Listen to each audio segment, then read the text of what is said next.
Dans son milieu naturel, les Andes et l'Amérique du Sud, l'animal vit en altitude. Aujourd'hui, nous pouvons le trouver un peu partout dans le monde, car il s'adapte aisément au climat. C'est dans les Ardennes belges que commence votre voyage à la découverte de l'alpaga.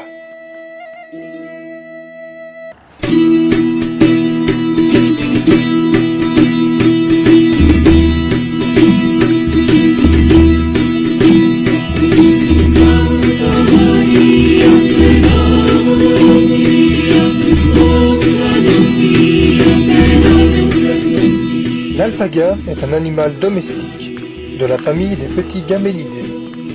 Son dos arrondi et ses oreilles pointues font partie de leurs caractéristiques physiques.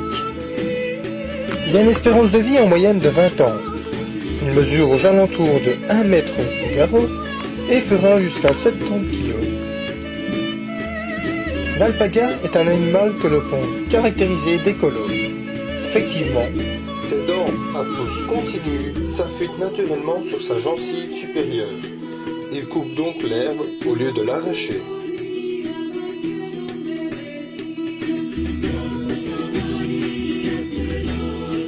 De plus, ses pattes, formées de 2 orteils avec 2 coussinets à ses ongles, permettent de ne pas abîmer le terrain.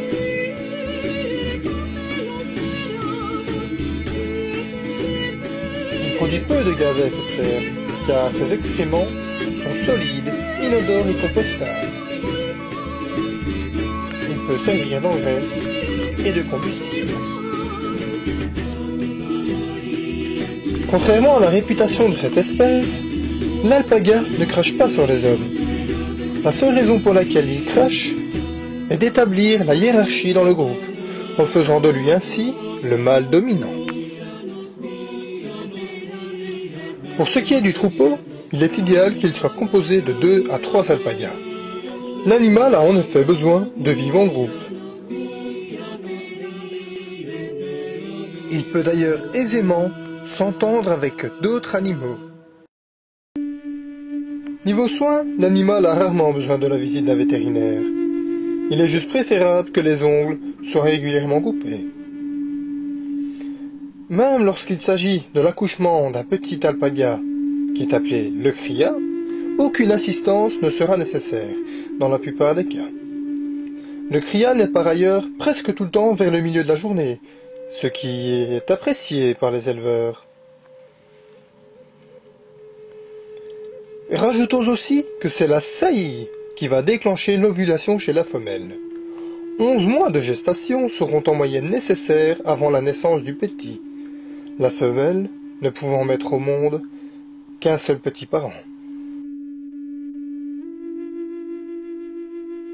Pour ce qui est de l'alimentation, les alpagas mangent de l'herbe, de la paille, du foin.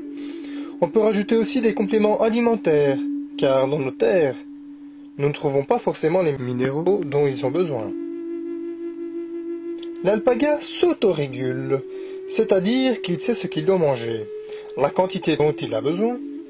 Il ne mangera donc ni plus ni moins.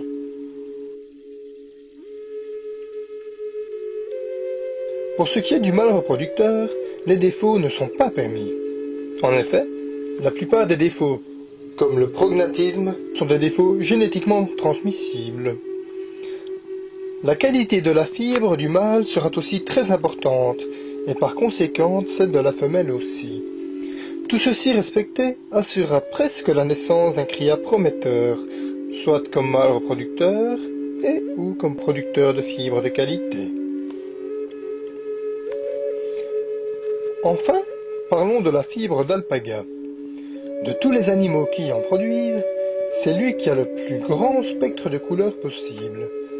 Ainsi, 16 teintes différentes sont répertoriées officiellement pour plus de 200 existantes. La fibre passera donc du noir au gris, au brun, au blanc ou au beige. La fibre se nomme l'alpaga aussi, et ce n'est pas de la laine. Cette fibre, qui est aujourd'hui un produit de luxe, est reconnue pour ses nombreux avantages, comme sa douceur, son pouvoir thermique fort, son élasticité, ses constituants hypoallergéniques et sa capacité à évacuer l'humidité du corps.